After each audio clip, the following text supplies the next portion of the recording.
Mes prochains invités, bon, il y avait une conférence de presse sous embargo vendredi. Il ne fallait pas, avant 8 heures ce matin, diffuser ou annoncer quoi que ce soit, parce que c'est quand même assez spécial comme événement. Vous allez m'en parler, Mme Cynthia Lamontagne, qui est directrice générale adjointe des Arts de la Seine. Bonjour. Et M. le maire, Marc Lorrain, bonjour. Bonjour. Bonjour. Bienvenue chez nous. Bonjour, Cynthia. Bonjour. Écoutez, Billy Talent, Oui. c'est un grand coup. Un coup de maître, dirait Christian. Oui. Ouais. Avec raison.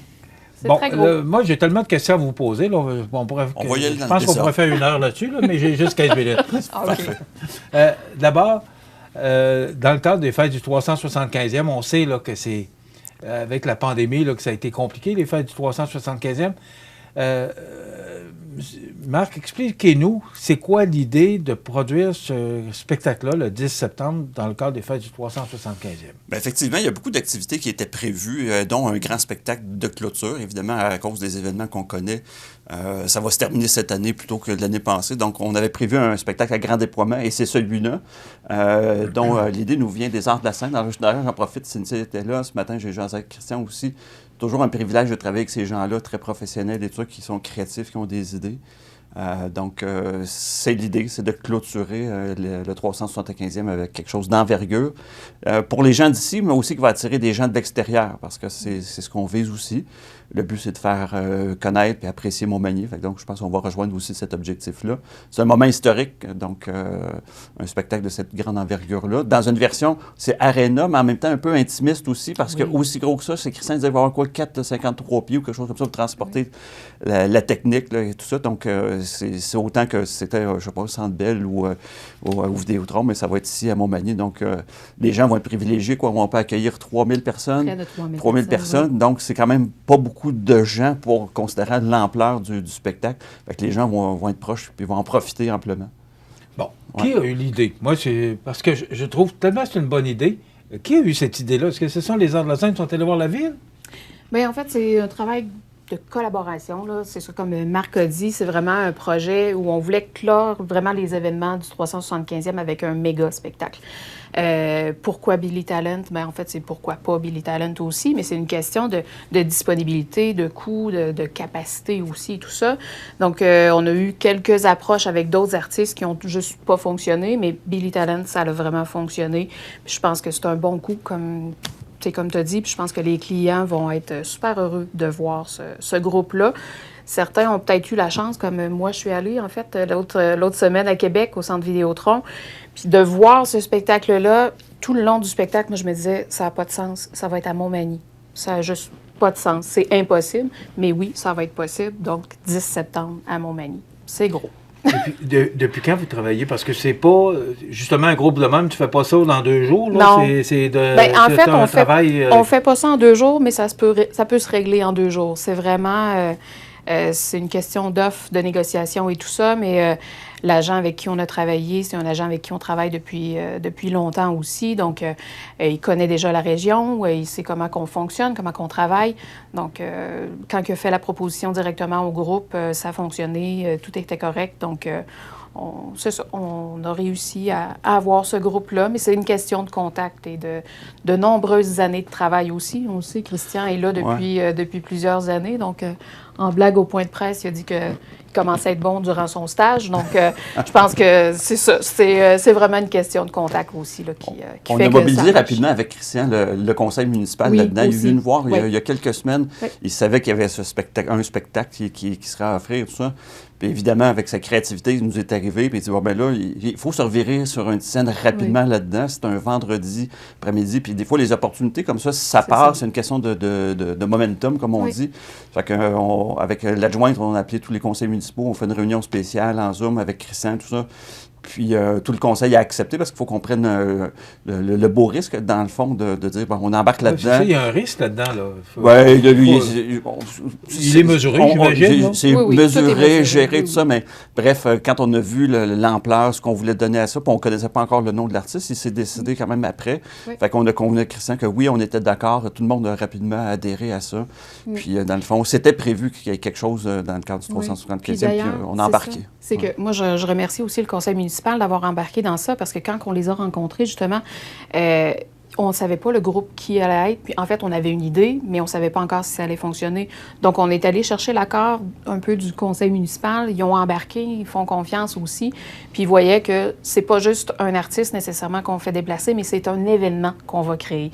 Fait que c'est vraiment une façon d'attirer les gens de l'extérieur, de venir ici à Montmagny, puis de voir justement que Montmagny, il y a plein de choses qui se passent, ça bouge, c'est le fun, c'est beau. Puis des événements comme ça, on est capable d'en accueillir aussi. Parce qu'au niveau économique, 3000 personnes, bon, c'est pas que du monde de Montmagny. Là, on sait qu'il va y avoir du monde de partout. Oui. Cynthia, l'Arena, est-ce que, bon, moi j'ai toujours vanté, parce que mon genou a joué au hockey pendant 10 ans. J'en ai vu des arénas au Québec. Montmagny, on est privilégié d'avoir une aussi belle aréna. Mais au niveau acoustique, pour recevoir un groupe comme ça, est-ce que c'est un bon aréna pour ça? Oui, mais c'est sûr, on a fait des tests aussi. Je ne sais pas si les gens s'en rappellent, mais en 2009, on a fait venir Simple Plan. Donc, on l'avait testé. C'était dans le cadre du Festival Loire-Blanche. Ça avait bien fonctionné. Puis par la suite, on a quand même fait des spectacles d'humour, qui est complètement autre chose. Donc, Louis-José Hood, Martin Matt, c'est sûr qu'on est dans une autre ambiance complètement quand c'est un humoriste. Puis le cirque aussi, Flip Fabrique, qu'on a fait venir. Donc, c'est vrai. On a testé un peu l'aréna, mais ça fonctionne bien. Puis l'acoustique, maintenant, va être travaillée. Nos équipements sont faits aussi pour répondre à ces endroits-là, ces lieux-là. Donc, moi, je m'attends à avoir un très bon son, comme dans d'autres amphithéâtres, comme le Centre Vidéotron ou ailleurs. Je suis convaincue que ça va être excellent. Il y a les nouveaux bancs aussi. Il y a eu beaucoup d'améliorations à l'aréna au cours des dernières années. Bon, il reste la coquille extérieure qui mériterait d'être plus jolie éventuellement, mais sinon, les gens qui la fréquentent, vu de l'intérieur, autant vestiaire, etc. Donc, je suis allé samedi, puis les lumières ont changé aussi. On a changé les lumières, l'éclairage. Il reste le revêtement à l'extérieur. Monsieur le maire, moi, je porte ça à votre attention parce que c'est... faut pas aller trop vite. Effectivement, oui, c'est fait toutes des parties. Ça fait longtemps qu'on en parle là, de l'asphaltage dans la cour de l'aréna, et peut-être qu'un jour, ça viendra. Mais on n'est pas là pour parler de ça. Moi, je veux revenir. Une scène de 60 pieds. 30 techniciens. J'ai l'impression qu'on ne s'imagine pas l'ampleur d'un groupe comme ça. Parle-nous de ce monsieur-là. Bien, le groupe, en fait, existe depuis les années 93, en fait, début 90. Donc, ça fait plusieurs années qu'ils sont là. Plus de 4 millions d'albums vendus. 1 million juste au Canada, 3 millions au reste à l'international. Donc, c'est vraiment très gros. C'est un groupe qui vient de l'Ontario. Donc, c'est quand même des gens qui connaissent la région. Qui parlent un petit peu français. Donc, ça va être quand même intéressant de les entendre aussi.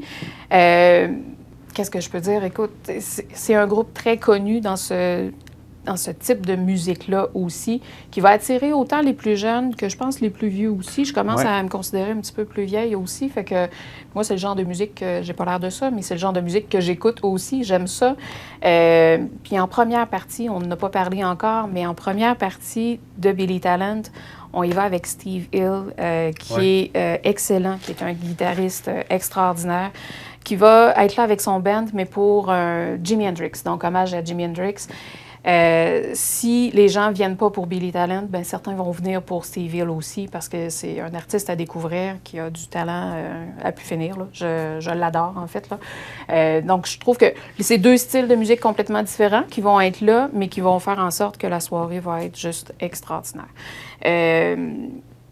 Écoute, c'est sûr que l'ampleur, c'est gros. Oui, c'est une grosse équipe technique. On est déjà en contact avec nos techniciens qui réservent pas juste le 10 septembre, parce qu'on s'entend que le montage va prendre un petit peu plus de temps. C'est une journée de montage, en fait, pour l'équipe de la ville, d'enlever les baies vitrées, d'installer un plancher sur la glace, parce qu'on se rappelle que la glace va être la déjà glace est faite. Parce que c'est au mois d'août qu'on fait la glace. C'est ça. Alors là, il faut enlever la glace et la refaire. C'est ça, comme Jean-François. Non, on la recouvre tout simplement. C'est ça. Un peu comme ça se fait dans les grands espaces là, ailleurs. C'est vraiment un plancher. Il y a une membrane ou je sais pas quoi, un isolant qui est installé, plancher, tout ça. Donc, puis la glace, elle reste impeccable. C'est ça. Fait qu'en fait, ça change pas l'horaire un peu de hockey ou peu importe. Le temps de glace reste là. C'est juste qu'on prend une pause de glace environ peut-être 5 jours. Donc, le temps de préparer le terrain, Nous, on prend une journée complète pour monter le stage, commencer l'éclairage et tout ça. La journée du 10, les groupes arrivent, c'est l'installation des groupes, on fait le show et le démontage se fait le lendemain. Donc, nous, le dimanche, notre équipe technique travaille encore pour enlever vraiment tous les équipements. Puis après ça, une autre journée pour enlever le plancher, remettre les baies vitrées. Fait que c'est environ 4-5 jours là, de technique. Donc, c'est pour ça que c'est vraiment très gros. Tout ça pour vivre un moment qui va durer peut-être 3 heures, mais un moment que je pense que les gens vont se rappeler longtemps. Est-ce qu'ils passaient dans le coin ou ils viennent vraiment juste pour... J'ai regardé ce matin parce que j'étais curieuse de voir si Montmagny était déjà dans leur liste de tournées. Et oui. Fait qu'on fait partie de... pas d'une tournée, mais en fait, ils vont vraiment venir un peu pour un aller-retour, là, vraiment pour Montmagny. La date la plus près, en fait, est au mois de... Nous, on est en septembre, donc au mois d'août. Ils vont être dans le cadre d'un festival à Victoriaville, mais c'est au mois d'août. Donc, nous, on est vraiment début septembre, mais on est à travers une tournée de Finlande, de Russie, de la Suisse et tout ça. Pas Russie, excuse-moi. Ils ont annulé, justement, Russie, donc c'est pour ça qu'ils étaient disponibles pour venir ici. Mais c'est ça, fait qu'ils font vraiment une tournée mondiale avec leur nouvel album, donc c'est pour ça qu'on a pu les avoir. Le coût des billets, c'est admission générale 95 et 75, plus 5 $ de frais. Les gradins, c'est 90 et 75. Oui. C'est quand même assez dispendieux. Il y a aussi... C'est dispendieux, mais il faut regarder. Oui, parce que c'est ça. Le même spectacle à Las Vegas, ça coûterait c'est ça, ça 3 fois coûterait plus en beaucoup dollars plus cher. US. C'est ça. Mais vous n'êtes pas inquiet Non, de pas pouvoir... du tout. Pas du tout. En fait, c'est ça, c'est qu'il y a 3 sections, on va le dire comme ça. Il y a au niveau les gradins, donc les sièges assis. Les gens peuvent choisir leur place. Donc ça, je pense qu'on est à 95 et 75. Là, j'y vais vraiment de mémoire. Au niveau du parterre, donc de la glace, là, on va le dire comme ça, on a vraiment 2 zones VIP et ça, c'est vraiment en avant de chaque côté du stage. Les zones VIP, on est limité à 375 places. On s'entend qu'on est concept avec le 375e de la ville. Donc, les zones VIP donnent accès, une entrée privée vont donner accès à un bar privé aussi. Donc, le coût est de 125 et 75 là, par billet. Puis le reste du parterre, donc le reste du niveau de la glace, c'est en admission générale. Donc, c'est vraiment place debout, admission générale. À 95 et 75, je crois. Je m'excuse. Oui, c'est ça. 95, Okay. 75 plus 5 Donc, 90 dans les gradins, 95 au parterre et 125 dans les zones. Simple Plan, Oui. Louis-José Hood. Oui. Est-ce que l'Arena, maintenant, figure dans les plans des Arts de la Seine et de la ville de Montmagny pour avoir d'autres surprises comme celle-là? Sûrement. On voit que la clientèle est toujours au rendez-vous, donc c'est certain qu'il va continuer à en avoir au fil du temps. Oui. L'application de la ville à ce niveau-là, Marc? Bien, nous, c'était prévu dans nos plans d'avoir un spectacle dans le cadre du 375e, donc il y avait des sous qui étaient budgétisés là-dedans et tout ça. Mais c'est un spectacle qui devrait faire ses frais en termes de guichet, là, comment on peut le dire, là, en termes de... Oui. Puis donc, il va y avoir un service de bar et tout ça, donc on gère ça adéquatement. Là. Il reste 2 minutes et demie, ça passe vite. Oui. Est-ce que ça va clore les fêtes du 375e ou s'il y a d'autres événements qui vont suivre pour terminer l'année en 2022? Je pense que c'est terminé. Peut-être qu'il y aura une seconde édition du Panthéon. Là, on l'a fait il n'y a pas longtemps. On a admis 4 personnes au Panthéon. Je pense qu'il y a une version qui va compléter, mais après, je pense que le 375e va être complètement terminé, c'est certain. C'est ça. C'est sûr que ça a été une année plus tard pour les fêtes du 375e. Là, il y a d'autres spectacles qui vont s'annoncer pour cet été. Parce que là, ça, c'est le gros coup du mois de septembre. Mais il reste que cet été, il va y avoir aussi des spectacles à l'extérieur, à la Place Montel, en fait, pour les fêtes du 375e. Mais je pense pas qu'il y ait une autre grosse activité vraiment. Là, on peut vraiment penser que c'est l'activité, en fait, pour clore les moi, j'ai les hâte, ça va fêtes. rejoindre des gens de tous âges, on le sait, parce que des gens un peu plus âgés qui ont écouté, je sais pas, moi, du Pink Floyd ou peu importe, différents types de musique qui, aujourd'hui, écoutent, comme moi, j'écoute différentes sortes. Je peux aussi bien écouter du Angèle Dubois, du violon, peu importe, ou du country, peu importe, mais ça va rejoindre des gens qui vont aimer ce genre d'événement-là, au-delà de la musique, qui ont trippé là, dans le temps en participant à d'autres choses comme ça. Là, donc, mais moi, j'imagine les gens qui vont venir manger à Montmagny, c'est à ce moment-là, se les gens qui vont loger dépenser aussi, l'essence. C'est très bon au niveau de l'économie de notre ville. C'est aussi pour ça qu'il ne faut pas voir juste un spectacle, mais de le voir comme un événement. C'est vraiment plus large, c'est vraiment une façon pour, justement, comme j'ai dit tout à l'heure, que les gens se déplacent, viennent voir que Montmagny, c'est beau, c'est le fun, puis on est capable justement de faire des événements comme ça, aussi gros que dans des autres centres. Donc, est-ce que c'est un début de quelque chose? Peut-être aussi. T'sais, on n'aura peut-être pas des spectacles de cette ampleur-là à chaque année, mais pourquoi pas qu'on pourrait travailler dans ce sens-là. Il faut surveiller cet été, il y a beaucoup de choses aussi qui s'en viennent un peu avant ça aussi, là, qui vont couper, quand on parle d'événements qui vont animer la ville et tout ça, on avait en fin de semaine la cabane à sucre, il va y avoir le festibiaire, il y a l'été chaud, donc comme on dit, ça ne lâchera pas. Bon, l'été chaud revient? Oui. Okay, donc ça va être annoncé prochainement là, pour la programmation. Félicitations. Merci. C'est un beau coup, puis on est bien fiers de ça. Maintenant, il reste que les gens répondent. Oui, mais ça commence déjà. Est-ce que la billetterie est ouverte? Oui, mais en fait, aujourd'hui, c'est les détenteurs de macarons du 375e, donc qui ont reçu par courriel un lien privé, donc une billetterie cachée. Mais demain, à partir de 8 h sur notre site Internet, c'est disponible. Tout le monde va pouvoir acheter. Donc, c'est un rendez-vous à 8 h demain. Ouais. Et j'assistais à la conférence de presse pour la mise aux normes pour l'agrandissement de la salle. Salle Cogeco, la salle Promutuelle Assurance, la salle Édouine Bélanger. Et maintenant, on a l'aréna de Montmagny qui peut, à l'occasion, servir pour d'autres bons coups comme celui-là. Alors, félicitations. Et c'est naturellement, puis c'est là qu'on l'a entendu aussi, grâce à la bonne réputation des arts de la scène, ça nous aide d'avoir de tels événements. Et j'ajouterais notre pavillon communautaire, l'espace citoyen qu'on annonçait aussi, là, dont on parlait ce matin. J'ai pas osé vous en parler parce que c'était un autre dossier dont on pourrait vous changer. Mais ça s'ajoute à ces espaces-là où on peut faire des choses en Montmagny puis qui vont attirer aussi des gens. On fait ça pour nos gens d'ici, mais c'est certain que ça va attirer aussi des gens de l'extérieur.